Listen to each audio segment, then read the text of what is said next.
Hello everyone. आज के video में हम जानेंगे कि एक वेब फ्रेमवर्क क्या होता है और ये कितने प्रकार का होता है। वेब फ्रेमवर्क की बात करने से पहले हम जानेंगे कि एक फ्रेमवर्क क्या होता है। कोई भी फ्रेमवर्क ऐसे टूल्स का कलेक्शन होता है जिसका काफ़ी डेवलपर्स कॉमनली यूज करते हैं। किसी भी प्रोजेक्ट को बनाते समय काफ़ी ऐसे कॉमन टास्क होते हैं जिसको हमें हर बार बनाना पड़ता है। तो फ्रेमवर्क में क्या होता है कि ये सारे टास्क ना ऑलरेडी कोडेड होते हैं, तो डेवलपर्स को इन टास्क का कोड लिखने की जरूरत नहीं होती और इससे उनका इस कोड को लिखने का समय बच जाता है और वो बाकी इंपॉर्टेंट काम पर फोकस कर सकते हैं। फ्रेमवर्क क्या होता है इसको समझाने के लिए मैंने एक एग्जाम्पल लिया है और इस एग्जाम्पल में मान लीजिए कि आप पुराने समय में हैं और आप खाना बनाना चाहते हैं। तो उसके लिए आपको क्या करना होगा, सबसे पहले तो आपको जंगल जाना होगा और वहां से लकड़ी काट के लानी होगी, और जब आपके पास लकड़ी आ जाती है तो आपको उस लकड़ी में आग जलानी पड़ेगी, तब कहीं जाकर आप इस आग पर खाना बना पाएंगे। इस केस में हमारा मेन टास्क था आग जलाना, ताकि उस आग पर हम खाना पका पाएं। लेकिन उस आग को जलाने के लिए सबसे पहले हमको क्या करना पड़ा, हमें जंगल जाना पड़ा, वहां से हमें लकड़ी काट के लानी पड़ी और उस लकड़ी को लाने के बाद हमें उसमें आग जलानी पड़ी। तो खाना बनाने के लिए हमारा क्या था, ये सारा टाइम वेस्ट हो गया। तो जब भी हम अगले दिन खाना बनाएंगे तो हमें ये सेम प्रोसेस फिर से फॉलो करनी पड़ेगी। तो जितने भी दिन हम खाना बनाएंगे तो हमें ये सेम प्रोसेस हमें बार बार करनी पड़ रही है। और खाना बनाने के लिए हमें जरूरत किस चीज की है, आग की। और इसी खाने को बनाने के लिए हमारे पास एक दूसरा ऑप्शन है, गैस का। पहले केस में तो हमें जंगल जाना पड़ रहा था और लकड़ी लानी पड़ रही थी, तब जाके आग जला रहे थे। लेकिन इस केस में हम क्या कर सकते हैं, हमें बस सीधा गैस को ऑन करना है और हमारी आग जल जाएगी। इस केस में हमारी जरूरत क्या थी, आग जलाना। तो इस केस में तो हम डायरेक्टली आग जला सकते हैं, लेकिन इस केस में हमारा काफी टाइम वेस्ट हो रहा था। इस केस में हम कह सकते हैं कि हमारा गैस सिलेंडर जो है वो खाना पकाने का फ्रेमवर्क है। तो यहाँ से फ्रेमवर्क की डेफिनेशन क्या हो जाएगी, ऐसे टास्क का कलेक्शन जिनकी की जरूरत हमें हर बार पड़ती है, अगर उन्हें मिक्स कर दिया जाए तो उसे हम कहेंगे एक फ्रेमवर्क। हमने फ्रेमवर्क के बारे में तो जान लिया, अब बात करते हैं कि एक वेब फ्रेमवर्क क्या होता है। वेब फ्रेमवर्क एक टूल होता है जो कि डेवलपर्स को वेबसाइट या फिर वेब एप्लीकेशन बनाने में मदद करता है। जब भी हम कोई एक नई वेबसाइट बनाते हैं तो हमें उसके अंदर यूआरएल्स की राउटिंग करनी होती है कि कौन सी रिक्वेस्ट पे क्या रिजल्ट जाएगा, और हमें डेटाबेस के साथ कनेक्शन बनाना पड़ता है। मान लीजिए कि हम मोंगोडीबी यूज कर रहे हैं या फिर पोस्टग्रेस यूज कर रहे हैं, तो उसके लिए डिफरेंट लॉजिक होगा। आपको कैसे डेटाबेस से कनेक्ट करना है, कैसे उसके अंदर से कोई डेटा अपडेट करना है या फिर कोई नया डेटा उसके अंदर एंटर करना है, तो ये सारी चीजें हैंडल करनी होती हैं। और उसके बाद रिक्वेस्ट आने के बाद अपने लॉजिक के अकॉर्डिंग हमें नए वेब पेज को जनरेट करना होता है। ये सारी चीजें जो होती हैं हमें हर साइट के लिए बनानी पड़ती है। और चूंकि एक वेब फ्रेमवर्क में ये सारा लॉजिक ऑलरेडी लिखा हुआ होता है, तो एक डेवलपर को इसके बारे में सोचने की जरूरत नहीं पड़ती। इसकी वजह से डेवलपर्स का टाइम बच जाता है और वो वेबसाइट के बाकी फीचर्स पर काम कर सकते हैं। हर वेब फ्रेमवर्क का खुद का एक स्ट्रक्चर होता है जिसमें कि ऑलरेडी डिफाइंड होता है कि यूआरएल्स कहाँ रहेंगे, किसी साइट को लोड करने का लॉजिक कहाँ पर होगा और उसके सारे टेम्पलेट्स कहाँ होंगे। इस सारी चीज का एक वेल डिफाइंड स्ट्रक्चर होता है जिसको कि हर डेवलपर को फॉलो करना होता है। और इस स्ट्रक्चर को फॉलो करने से मान लीजिए आप फ्यूचर में अगर कोई नया फीचर ऐड करना चाहते हैं तो उस फीचर को ऐड करना काफी आसान हो जाता है। और वहीं दूसरे केस में अगर आपने किसी वेब फ्रेमवर्क का यूज नहीं किया है तो किसी छोटे से फीचर को ऐड करने के लिए भी आपको काफी मेहनत करनी पड़ेगी। अब देखते हैं एक वेब फ्रेमवर्क को यूज करने के क्या क्या फायदे हैं। सबसे पहला पॉइंट होता है एफिशिएंसी एंड प्रोडक्टिविटी। तो किसी भी वेब फ्रेमवर्क को यूज करने से डेवलपर्स की जो होती है वो एफिशिएंसी काफी बढ़ जाती है, क्योंकि वेब फ्रेमवर्क का यूज करने से डेवलपर्स को किसी भी साइट की बेसिक जो कॉन्फ़िगरेशन होती है वो नहीं करनी पड़ती है, क्योंकि उन्हें वेब फ्रेमवर्क ऑलरेडी हैंडल कर लेता है। तो डेवलपर्स के पास काफी टाइम होता है उसके मेन फीचर्स पर काम करने के लिए। तो इससे डेवलपर्स की एफिशिएंसी एंड प्रोडक्टिविटी दोनों काफी बढ़ जाती है। फिर आता है कोड ऑर्गेनाइजेशन एंड रीयूजेबिलिटी।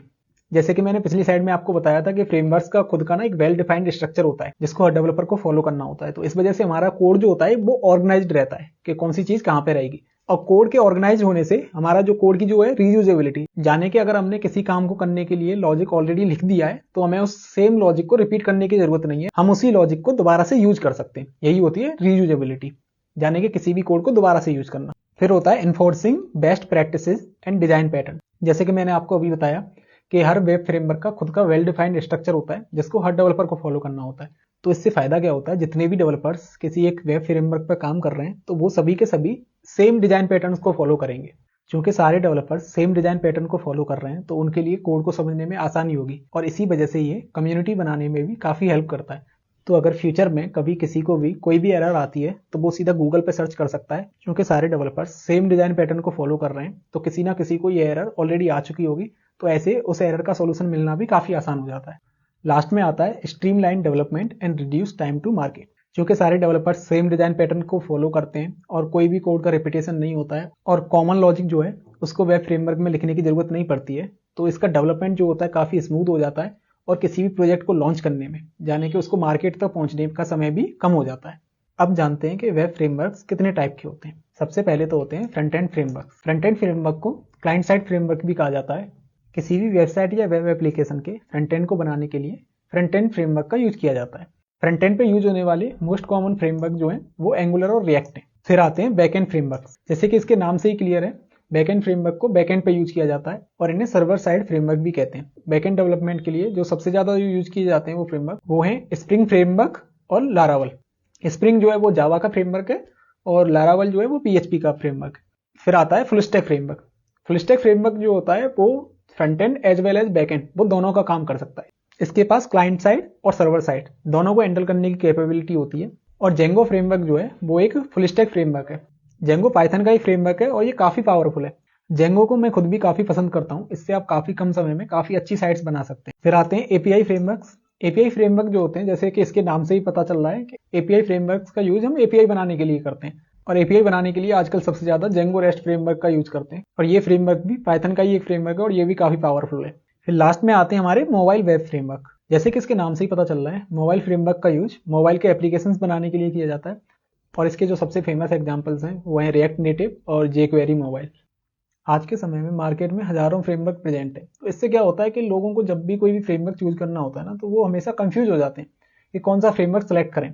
और ये कंफ्यूजन केवल बिगनर्स के साथ ही नहीं, बल्कि जो लोग काफी एक्सपीरियंस्ड हैं, जो ऑलरेडी इंडस्ट्री में काफी सालों से काम कर रहे हैं, वो लोग भी ये सिलेक्ट नहीं कर पाते कि उनके लिए राइट फ्रेमवर्क कौन सा है। कोई भी फ्रेमवर्क सेलेक्ट करने से पहले आपको किन किन बातों को ध्यान में रखना चाहिए, उनके लिए मैंने एक ये लिस्ट बनाई है, जिसमें कि सबसे पहले आपको देखना चाहिए कि आप जो भी फ्रेमवर्क यूज कर रहे हैं क्या आपको उसकी लैंग्वेज आती है।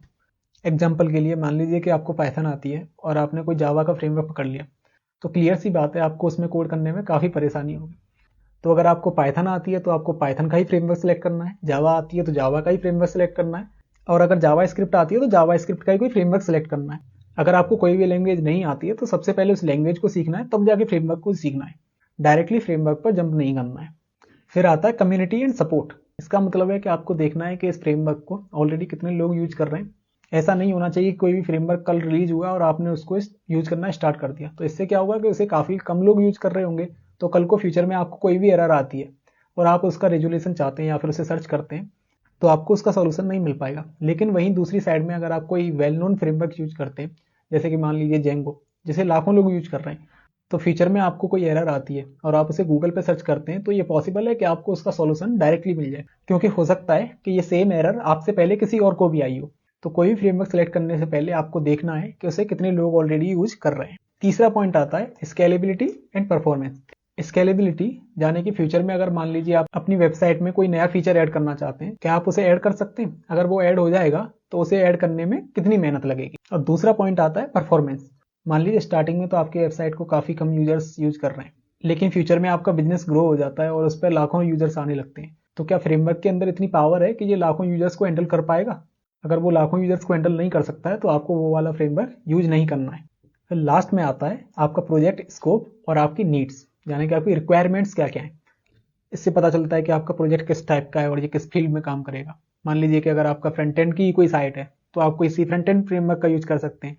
ऑन द अदर एंड अगर आप कोई एपीआई बनाना चाहते हैं तो आपको कोई एपीआई वाला फ्रेमवर्क यूज करना होगा, और अगर आपका कोई वेब एप्लीकेशन है तो आपको एक फुल स्टैक फ्रेमवर्क यूज करना चाहिए। तो ये कुछ पॉइंट्स थे जिनको अगर आप कोई भी फ्रेमवर्क सेलेक्ट करने से पहले कंसिडर करते हैं तो ये आपका काम काफ़ी आसान कर देंगे, और अगर आप राइट फ्रेमवर्क यूज करते हैं तो उससे आगे की जो आपकी डेवलपमेंट होगी वो काफ़ी आसान हो जाएगी। और इसी के साथ हमने वेब फ्रेमवर्क के बारे में सब कुछ डिस्कस कर लिया है, जिसमें कि हमने जाना कि एक फ्रेमवर्क क्या होता है, वेब फ्रेमवर्क क्या होता है, वेब फ्रेमवर्क्स कितने टाइप के होते हैं, और किसी भी वेब फ्रेमवर्क को सिलेक्ट करने से पहले हमें किन किन बातों का ध्यान रखना चाहिए। अगर आपको इस वीडियो के किसी भी पार्ट में कोई भी डाउट हो तो आप कमेंट करके पूछ सकते हैं, मैं वहाँ पर आपको एक्सप्लेन कर दूंगा। अगर ये वीडियो आपको अच्छी लगी हो तो please like, comment and share, और प्लीज़ चैनल को सब्सक्राइब करके बेल आइकन को जरूर प्रेस कर दें, ताकि जैसे ही मैं अगली वीडियो अपलोड करूँ आपको उसकी नोटिफिकेशन मिल जाए।